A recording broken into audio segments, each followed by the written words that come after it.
Sobrang na-miss ko kayong lahat. As in, sobra. And kakabalik ko lang po galing Cebu. Ayan. Gusto ko din magpasalamat kay ate na kumuha sa amin sa Iloilo. Ayan. Namasyal kami sa Gigantes Island. So, may videos din kami doon. Antayin nyo. I-upload po namin soon. And gusto ko din magpasalamat sa Bayon On Family na kumuha sa akin sa Cebu. Ayan. So, pagpasensyahan nyo na po kung bakit ganito ang boses ko kasi may clang nose ako. Sinipon na naman ako, nagkaroon ko ng allergy. Pero, ayun. And, sobrang hindi ko napigilan din ang diet ko sa Cebu kasi sobrang ang sarap ng mga seafoods, ate. Ayan. So, ngayon may tutulungan tayo, no? Andito si ate. So, babasahan natin siya ng cards. Ready ka na, ate? Ayan. So, ate, ito na yung apat na queen. I-mix-up na natin. Kumuha ng card. Kumuha ka ng card. Ayan. So, ate, this is you. I'm hoping that this is a red card. Ikaw to, ha? So, huwag kagabahan, ate. Saan province mo, ate? Bohol. Ay, Bisaya? Bisaya. Hello sa mga taga-Bohol. Taga-Bohol si ate. You know what? Ang lapit lang ng Bantayan at Bohol. Dito lang ako nakapunta ng Bohol. Ang dami ko kamag-anak dyan sa Bohol, Di pa ako nakapunta doon. Maganda doon. Well, anyway, so magbisaya lang ni gamay pero magtagalog yapon ni. Cut the cards into 3.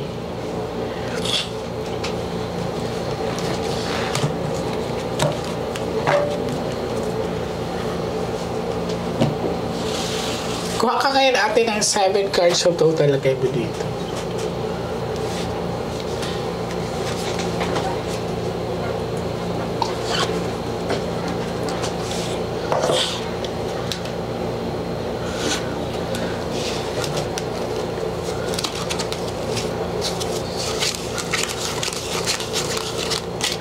So, ikaw to, ate.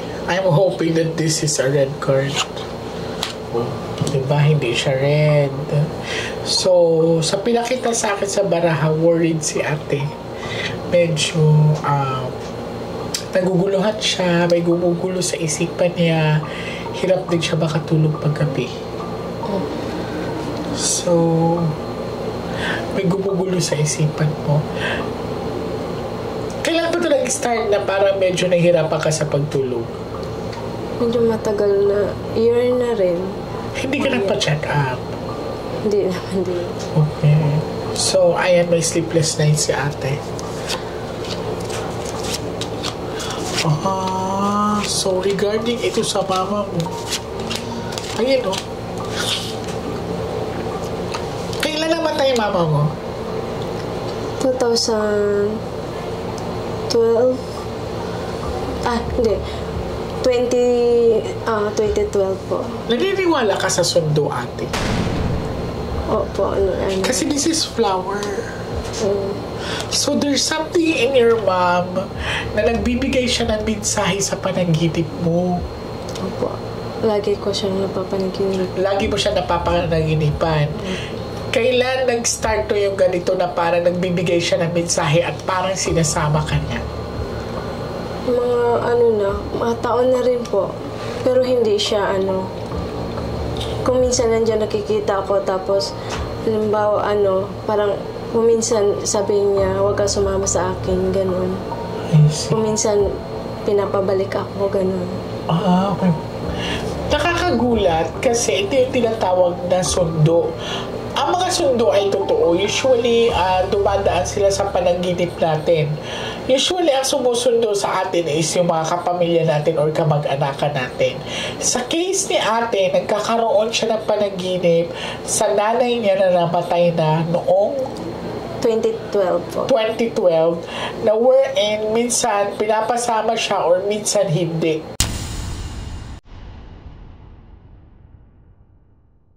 Ang pagpanaw ay isang pangyayari na hindi natin alam ubatin kung kailan darating.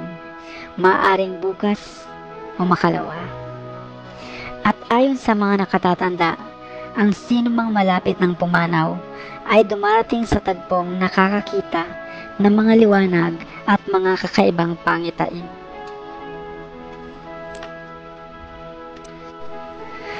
Ayon sa siyensya, dalawa ang uri ng pagkamatay ng isang tao. Ang una ay ang kung tawagin ay clinically dead, na kung saan ang puso at ang paghinga ng isang tao ay tumigil na, subalit nananatiling aktibo pa rin ang mga brain cells nito. At ang pangalawa naman ay ang tinatawag na biologically dead, ang sinasabing hangganan ng buhay ng isang tao, na kung saan ay wala ng oxygen ang umaakyat sa utak nito. Ayon sa mga kwento, ang sinuman na malapit ng pumanaw ay sinusundo ng isa pang kaluluwa. Ito ay maaaring malapit na kamag-anak, maaaring tatay o nanay. Sila di umano ang nagiging gabay ng bagong kaluluwa na pumanaw at nagdadala sa kanila sa kabilang buhay. May mga pagkakataon na ang isang tao ay panandaliang namatay ang katawan o huminto ang tibok ng puso o ang tinatawag na clinically dead ang nagkakaroon ng tinatawag na near-death experience, na kung saan ay maaaring maglakbay ang kanilang kaluluwa o ang diwa. May mga pagkakataon na sinasabing nakakakita sila ng napakaliwanag na lugar at puno ng kaluwalhatian. At may mga nagsasabi din naman na ito ay maaaring panaginip lamang.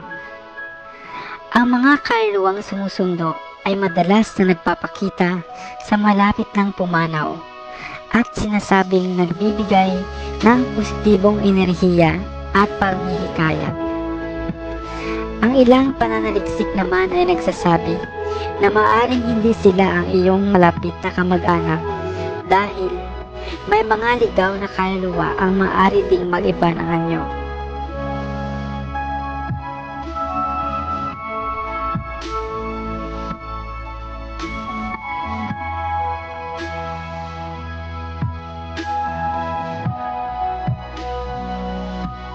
Okay? So, naku ate, hindi ka pwedeng matulog na mag-isa. Kailangan may kasama ka. Prone ka sa bangungot. Okay?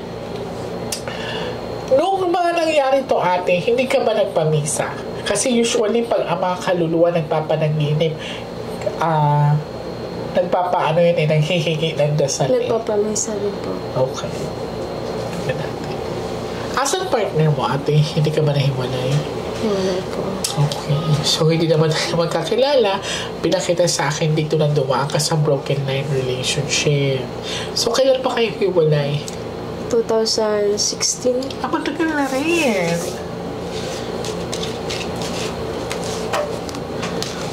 Hindi na siya nagsusupport sa'yo, pati sa mga kids mo. Nagsusupport. Sa mga kids mo na.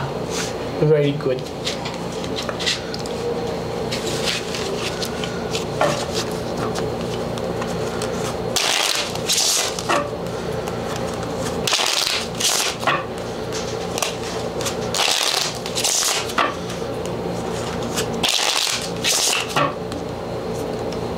Cut the cards into 3.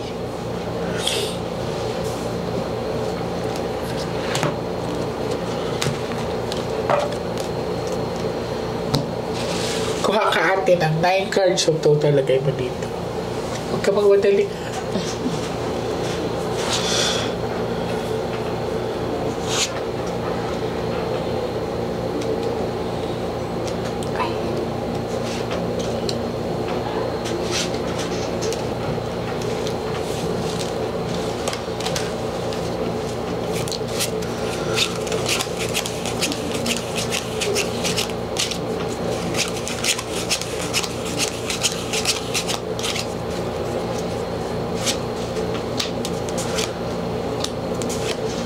Ano?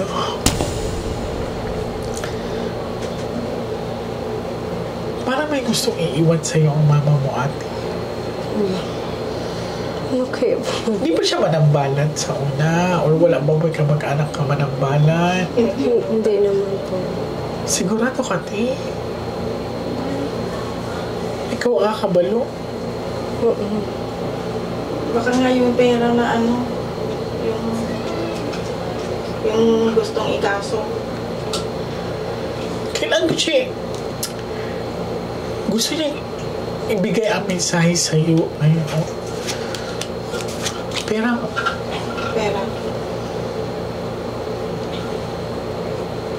Hindi siya, kailangan ipupush through mo yun.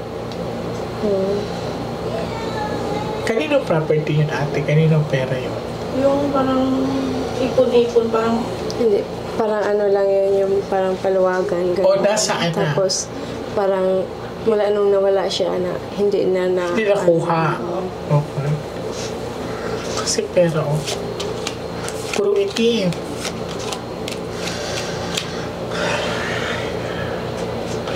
Maliban pa dyan, there's something in your mom na hindi siya matahimik. Okay. Nung nawala siya, ate, na hospital pa ba siya? Nadala pa ba siya sa hospital? Opo. Pero lang. Sino nagbantay sa kanya? Yung tatay ko po. Kasi kami nasa malayo. Nasa ibang kayo? Opo. Kasi parang inatay kayo. Kasi yung araw na nadala siya sa ospital, tapos yun na hindi na na-survive. Sa pinakita sa akin dito, kaya nagpaparamdam sa yung nanay niya sa panaginip ay may mensahe regarding doon sa pera. Yan. And another thing is yung pagka-hospital niya, nung pagkasakit niya, nag-antay sa inyo. Kasi sandali lang, mga ilang dinala ng tanghali. Tapos nung hospital, as in, then parang saglitan lang siya, o revive lang. Nagkatay siya sa inyo. Basta huwag kang tumanggap ng pagkain pag once na ang mga kamag-anakan natin ay patay na at nagpanaginip sa atin, tapos kakaiba yung pakiramdam na parang nandiyan sila, parang totoo, tapos pagising mo parang hapong-hapo ka. Opo. Pagod na pagod ka, totoo yun. Opo, ganun po ako minsan. Ganyan yung nararamdaman mo. Lagi siya. And another thing, wag kang tumanggap ng pagkain na galing sa kanila. Uulitin ko. Wag kang tumanggap ng pagkain galing sa kanila. Kasi pag tumanggap ka, wala na. Ikaw na ang susunod. Ito ang tinatawag na sundo, ate. Hindi ka ma-favorite ng mama mo? Baka favorite na anak to, kaya ganyan. Opo, laging kaming may pag may mga sa akin siya nagsasabi.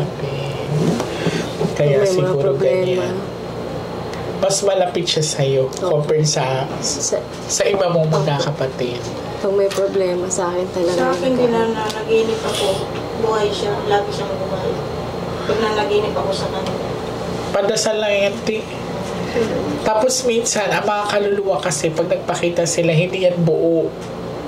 Okay? Palagi nakatagilid, o kaya nakatalikod, o kaya dito lang. Pag makita mo silang buo, hindi yan sila. Demonic yan, or let us say, evil side yan siya. Kasi may mga doppelganger. Yan. Basta ang mga kaluluwa is hindi talaga nagpapakita ng buo yan. Tapos saglit lang yan. Last 12 hours.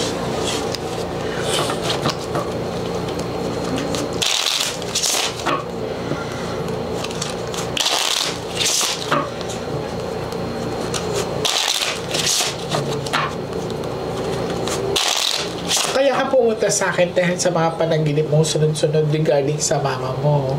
Opo, isa rin po. I see. At saka, Cut the cards into 3.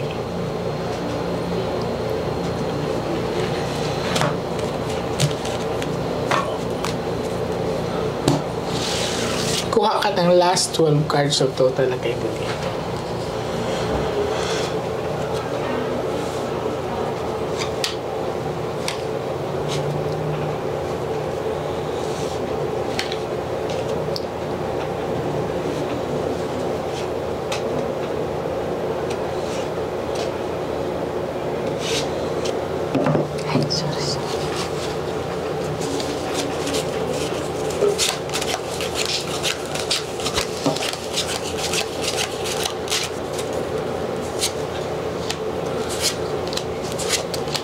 Dasal ka lang lagi, ate, ha? Tapos, sana kalibing mama mo, dalawin niyo. Ayun, Oo, kadadala lang po lang. Kakadalang niyo lang. Okay, very good. Okay. So, ganito gagawin natin, ate. Wala namang barang walang kulam sa'yo.